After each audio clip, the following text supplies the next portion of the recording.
And welcome. Well, today we'll be making this beautiful and stylish monostrap neckline for kids. So if you want to learn how to make it, if you want to do it right, stay tuned. So personally, I like to sketch out my designs before cutting. It really helps to highlight the details of the style and give you everything you need to know about it. So come along. So I started by folding my pattern paper in order to draft out the back style. So from here I folded it until it was even, and then I wrote a line. This line is the starting point of all of my measurements. So I wrote another line because the paper was not straight. So I moved over to getting the shoulder length and I divided it by 2. The shoulder length is actually 11. For this kid it's 11, so I divided it by 2. My measurement divisions are at best done with my tape rule by folding them into 2. So after folding I had 5.5. So before then we have to make a zipper allowance because it has an opening at the back. The zipper allowance is 1.5, so we're taking it from top to bottom. Make sure it's accurate. So you see what I'm doing here, I'm taking it from top to bottom, and then after that we'll roll a line to join those points that we've marked 1.5 from top to bottom. Now we can start imputing all of our measurements from the shoulder that we've divided into 2, that's 5.5. We're going to mark it on that line, and from there you go down by half and quarter. Some will know it as 3/4, but I call it half and quarter. So you mark out the line, you make it visible enough before you start placing your measurements. So from the neck, the width of the neck, I'm making use of 2 inches, and for the depth I'm making use of 3 inches respectively. So while connecting the lines, I found out that the neckline was too short, so I had to increase it by 2.5. I added half inches extra, 2.5. So now I'm connecting the lines to meet each other before using my curve ruler to generate the neckline. Shoulder slant. From the 2.5 mark that was drawn, draw a line to meet the half and quarter mark that was made earlier. It's supposed to form a slant. If it's not giving you slant, then you're not getting it. So next up I went to the labeling, 2.5 for the width, 3 for the depth, and 3/4 for the slant, the shoulder slant. From here we're going to take from the 2.5 mark on the neckline. We're measuring the half length and the armhole. The half length for this space is 13 inches.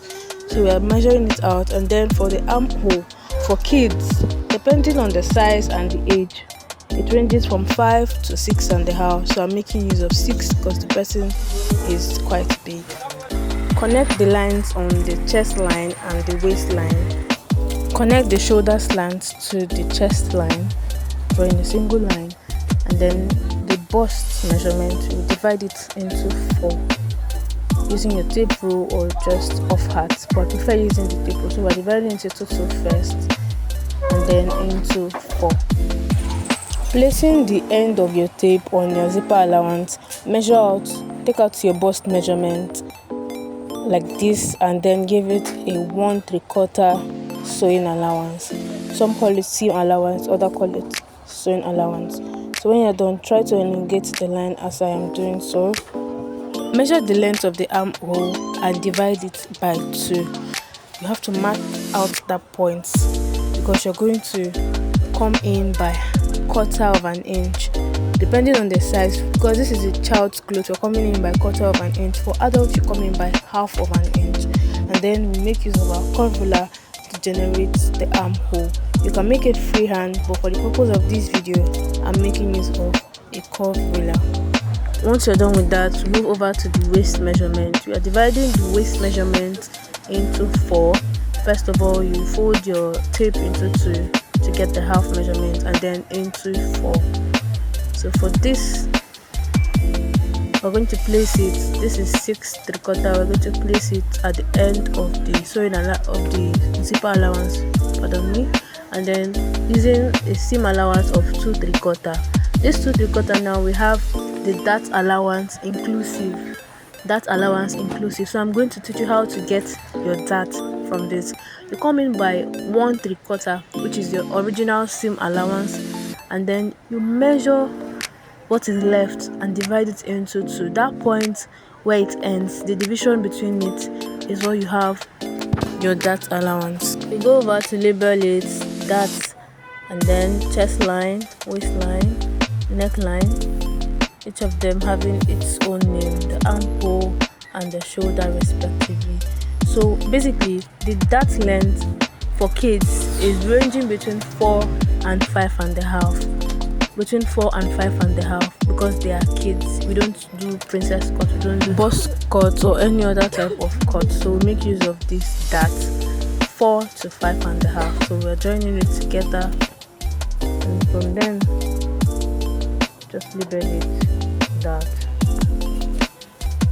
So that is that about the next thing, we're joining or connecting the bust points to the waist, just using a simple roller, because it's for kids. You don't need all this snatching things. So now over to the cutting, making use of my sharp scissors. We're cutting out the neckline first, then to the shoulder, over to the armhole. If you notice the curve that was gotten inward, and that is how a typical armhole should be, then we're cutting the sides and over to the down of the paper. Do not forget to notch your zipper allowance up and down, and also your that point.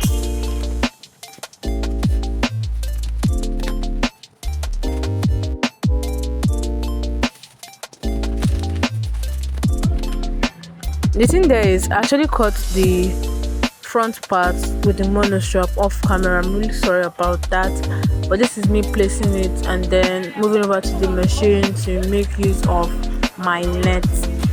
Basically, the cutting of the net is very simple. Your full length minus your half length is what's going to give you the remainder for your net. So that's what I used, and I'm not going to be folding the down of the net, so I used it exactly the exact measurement. So this is me trying to form gathers with the net. More so, I used 2 yards of net in making this particular masterpiece. So if you want it to be a bit fuller than mine, you can as well use 3 yards, 4 yards, depending on your taste.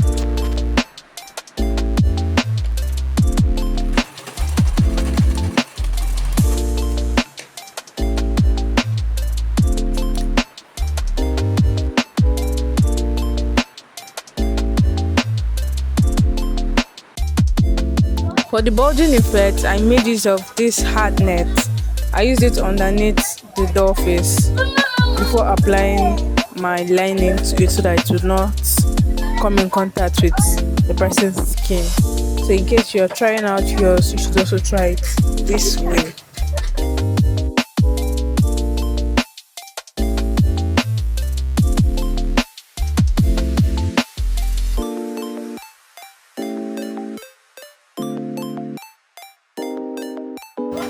Fixing the zipper is another thing on its own, because you have to be very careful not to make mistakes. For this, I fixed it the normal way I fix zippers, but when you get to the top part of it, you have to be very careful.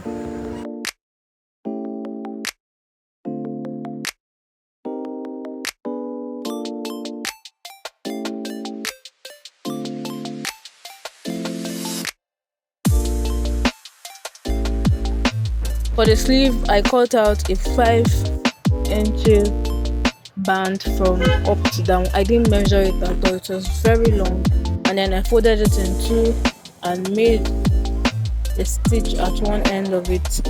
Making the stitch at that end, I have to pull it out through the front.